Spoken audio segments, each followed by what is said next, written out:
Titan mains, it's time. I finally created a build for you, and this build is focused heavily around the Frenzy Blade melee ability for Strand Titan. As soon as I got my hands on Strand Titan, I immediately knew I had to make a build focused on that, and that melee actually does pretty good damage, and you can also use it as a movement tool, which I think is really cool. But before I get into it, I know you guys like seeing my fashion, so here are all my ornaments and my shaders. I'll spin this around for you guys can take a look. I went for like a tactical look. I really like the tactical look on my Titan, and I had to match the green with Heart of Inmost Light with the green for my helmet, so I think I got pretty close.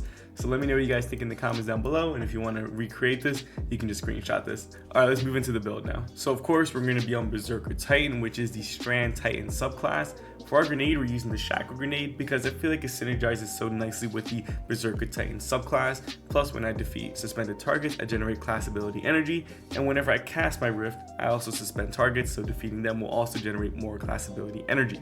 For my aspects, I'm using Into the Fray, which states that destroying a tangle or casting your super grants Woven Mail for nearby allies.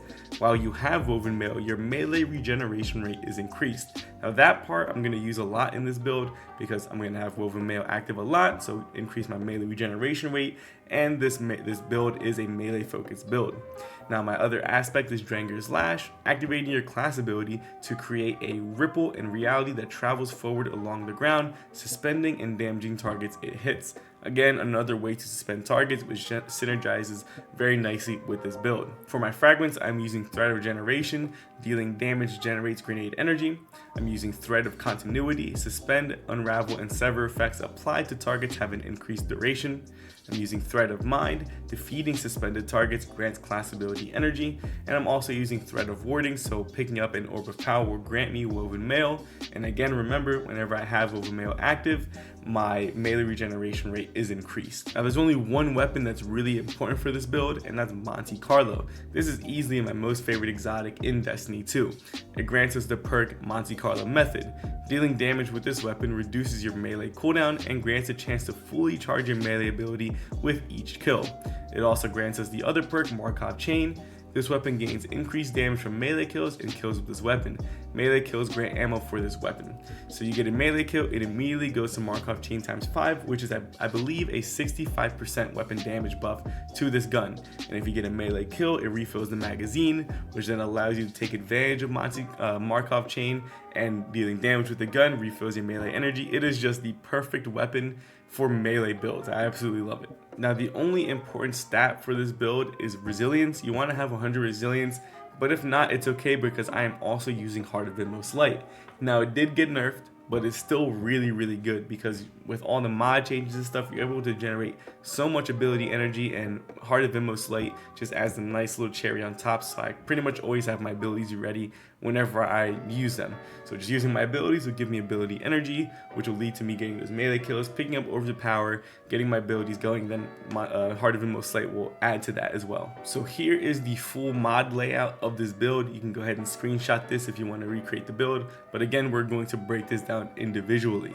So starting with the helmet, on my helmet, I have Kinetic Siphon and Void Siphon because I'm using Monte Carlo, and I'm also using my Null Composure and my Regnant, and they're both Void weapons, and I want to be able to spawn lots of Orbs of Power to get my build going. On my arms, I have one Heavy-Handed mod, so whenever I get a melee final blow, I also create another Orb of Power, and we're double stacking Grenade Kickstart. When your grenade energy is fully expended, you gain grenade energy. Additionally, your armor charge is consumed and you gain additional grenade energy for each stack.